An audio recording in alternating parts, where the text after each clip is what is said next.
2018 में जब बिहार में नवरात्रा में ये दंगे, रामनवमी में ये दंगे हुए मार्च 28 और 29 2018 में, तो एक रिपोर्ट आई और उस रिपोर्ट ने बताया कि इन यात्राओं के लिए पूरे बिहार में 2 लाख तलवारें बांटी गई।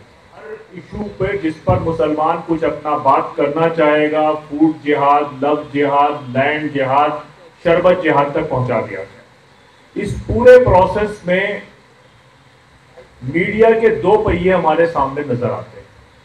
एक पहिया तो कॉरपोरेट मीडिया का है और एक पहिया जो है वो आप सबका है, जो इस वातावरण को हम बेहतर बनाने की कोशिश कर रहे हैं। तब 18 तक ये माहौल बन गया था कि अब रामनवमी के और दूसरे नवरात्रि के फेस्टिवल्स में मस्जिदों से निकलकर मंदिरों से भगवान निकलकर मस्जिद के सामने शिफ्ट कर जाएंगे।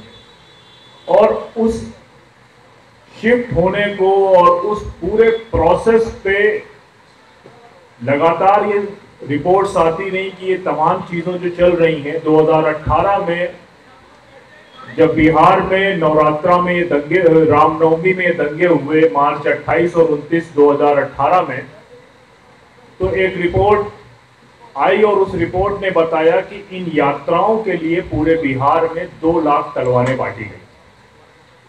फिर हमने 2016 के बाद पूरे पश्चिमी उत्तर प्रदेश में, पूरे वेस्टर्न यूपी में देखे कि किस तरह से दुर्गा वाहिनी और दूसरे संगठन के लोगों ने आर्म्स ट्रेनिंग के नाम पर महिलाओं की, बच्चियों की, युवतियों की, लड़कियों की आर्म्स ट्रेनिंग के नाम पर एक कैंप लगाए गए और उन कैंप का समापन जो है वो जिस तरह से होता है उसका अंदाजा मेरे ख्याल से अब 2025 में हम सबको है। लेकिन इस पूरे प्रोसेस में जहां पर खाने पीने के सामानों से लेकर लैंड से लेकर हर इशू पे जिस पर मुसलमान कुछ अपना बात करना चाहेगा, फूड जिहाद, लव जिहाद, लैंड जिहाद, शरबत जिहाद तक पहुंचा दिया गया।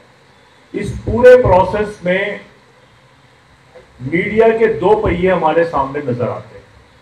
एक पहिया तो कॉरपोरेट मीडिया का है और एक पहिया जो है वो आप सबका है, जो इस वातावरण को हम बेहतर बनाने की कोशिश कर रहे हैं।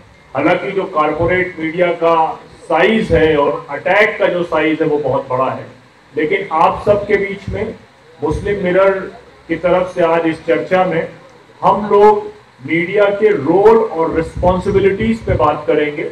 कर रहे हैं, उनके खिलाफ केसेस हो रहे हैं।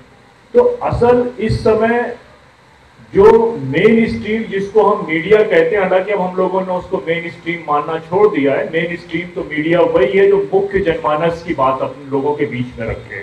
तो वो मेन स्ट्रीम मीडिया नहीं है, बल्कि वो कॉरपोरेट मीडिया है, टीआरपी के धंधे को चलाने के लिए तथ्यों से छेड़छाड़ कर रहा है। तो इस पूरे प्रोसेस में मीडिया की जो सबसे ज्यादा जिस चीज में डाउट क्रिएट हुआ वो है मीडिया की क्रेडिबिलिटी। तथ्यों के साथ में, इतिहास के साथ में सबसे ज्यादा छेड़खानी हुई। हमारे बीच में कुछ शख्सियत ऐसी हैं जिनका काम इन्हीं सारी चीजों को लेकर है, जिन्होंने इतिहास पे पहले किताबें लिखी, काम किया और फिर मीडिया के बीच में, मीडिया में आए और अपने यूट्यूब चैनल से तथ्यों को, भ्रमकता जो फैलाई जा रही है तथ्यों को लेकर, इतिहास को लेकर, उसमें सबसे शानदार काम करने वाले हमारे बीच में लेखक, इतिहासकार, जर्नलिस्ट अशोक कुमार पांडे।